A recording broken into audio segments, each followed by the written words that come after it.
The Alien Enemies Act of 1798. Here's an explainer of the law that Trump may invoke. And when they say may invoke, I think we are in the process.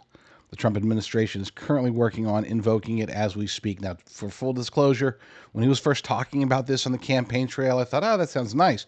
But as I looked into it and realized, oh, you've got to have a declaration of war, you got to have this, you got to have that, it's like, I don't think he's going to be able to pull it off. And I was wrong.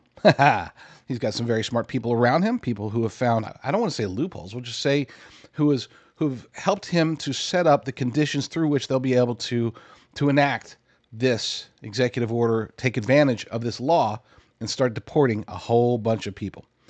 We've got this article by Darlene McCormick Sanchez over the Epoch Times, but before we get to it, I want to just cut to the chase for those with a short attention span, because it is kind of a long article. But I want to tell you right up front why this is important. So the way that everything's situated now, with borders are Tom Homan, going out there, deportations have already started. Praise God for that. But here's the thing. The way that they're going after the violent criminals, right? They're going after just criminals in general, basically those who are either in jail right now, illegal aliens that are in jail, get rid of them, or that have been arrested, charged, and but they're now freed and roaming the country. He's going after those people first. Great. What happens when we have to go after others? And do we have to sit and wait around for example, for Venezuelan gang members to commit crimes before Tom Homan's going to go after them? And with this, the answer is no. We can start going after the Tren de Aragua, for example. We can start going after them, not have to wait for them to commit crimes. This is a game changer. This means that Tom Homan and ICE, they will be able to start going after the very dangerous Venezuelan gangs and not have to wait until they commit the crimes that they invariably will commit. Super excited about this one. But let's get to the article itself. We have it cross-posted over at AmericaFirstReport.com. President Donald Trump is considering employing a centuries-old law to expedite the deportation of foreign national gangs and cartel members to help secure the U.S. border. On the campaign trail, Trump pledged to invoke the Alien Enemies Act of 1798 to target and dismantle every migrant criminal network operating on American soil. That was a quote. The Alien Enemies Act is part of the larger Alien and Sedition Act, which Congress enacted during John Adams' presidency when the United States was on the brink of war with France. It is a sweeping law that, when invoked, grants the president extraordinary power. On the first day of office, Trump signed 10 border-related executive actions, including an executive order that states that the president may invoke the Alien Enemies Act to stop, quote, any invasion or predatory incursion against the United States by a qualifying actor. And that's the important part.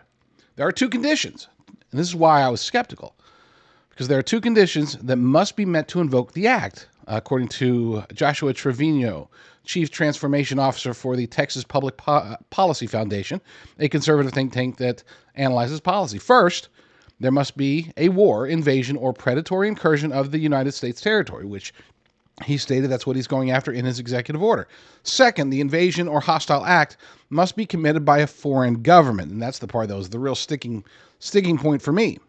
Okay? I mean, this was intended to basically go after, in 1798, to go after anybody who's French. Hey, if you're French, we got to get rid of you, because there's a chance there's a lot of French people that are trying to get us into war with France, and we don't want to do that, so we're going to get rid of you.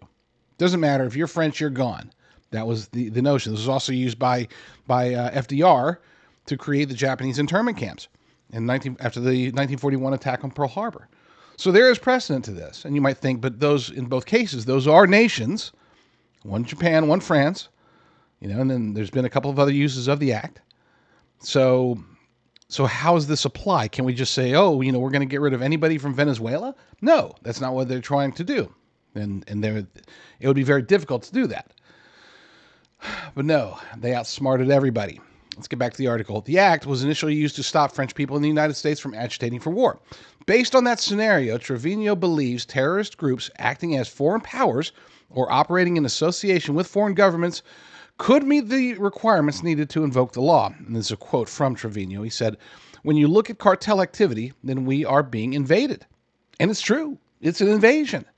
They're not coming over here to integrate with the United States of America. They're not trying to become Americans. They're trying to take over their little piece of America and turn it into to their version of Venezuela. And it's not just Venezuelan gangs, to be clear. There are multiple cartels, multiple gangs out there that are operating in a way that is contrary to the law and order and safety and security of the United States of America. That's why I agree this is an invasion. He said the cartels and foreign gangs could be seen as quasi-government entities assaulting the country's sovereignty. Again, very true.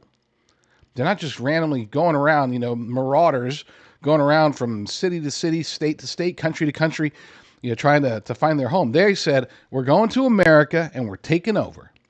Taking over this apartment complex, then this city, then this state. That's their intention. They actually do have state support. This is according to Trevino again. They actually do have state support. In many cases, they are state agents. The intersection of the cartels with the Mexican government is very robust. The cartels take in billions of dollars through drug smuggling and human trafficking, have their own armed forces, and control territory within Mexico. The Alien Enemies Act states that when the president makes a public proclamation to invoke the act, all natives, citizens, denizens, or subjects of the hostile nation or government, being males of the age of 14 years and above, women, you guys are fine, who shall be within the United States and not actually naturalized, shall be liable to be apprehended, restrained, secured, and removed as alien enemies. Trump issued two, and this is the important part, Trump issued two related executive orders that address the designation of foreign enemies and invasion. The first order is titled Designating Cartels and Other Organizations as Foreign Terrorist Organizations and Specially Designated Global Terrorists. Okay? And the second it's titled Guaranteeing the States Against Invasion. Pretty straightforward. With both measures in place, Trump can gain extraordinary authority to deal with an invasion or wartime conditions at the border. He says, I will direct our government to use the full and immense power of federal and state law enforcement to eliminate the presence of all foreign gangs and criminal networks bringing devastating crime to U.S. soil, he said during his inaugural address. Under this order, the president has given several federal agencies 14 days to provide recommendations regarding the designation of the cartels. And I'm going to stop right there. There's more to the story, and it's a very good story. It goes into what the ACLU is trying to do, state actions that can be done, what Greg Abbott has already done, something very similar, okay, with his actions down in Texas. This takes it a step further because this actually says, hey, if you are part of an organization that falls under this act, whether it's a Mexican cartel, a Venezuelan gang, anybody that we say, hey, these guys are invaders, then we can find you and deport you immediately. You don't have to commit a crime. Your crime is being here as part of the invasion force. That's basically what this act does. And by golly, we have to do something like this. Now, of course, you're going to get AOC and the ACLU and the AO whatever, blah, blah, blah. They always have those weird initials. You're going to get them coming after Trump, suing him, saying that you can't do this, you can't do that. And we'll see how that plays out. I am more confident this time around because, again, not only do we have a more experienced president and a more experienced team behind him, but we also have the people behind him, far more than he had in 2017. So I am extraordinarily hopeful that this can go into effect, that they are going to act upon it, and that in a very short period of time, we may finally start to rid this nation of the scourge of the cartels and illegal alien gangs. Let's spread the truth together. You can connect with me on X at JD Rucker, or you could subscribe to my Rumble channel, jdrucker.com/rumble, jdrucker.com/rumble.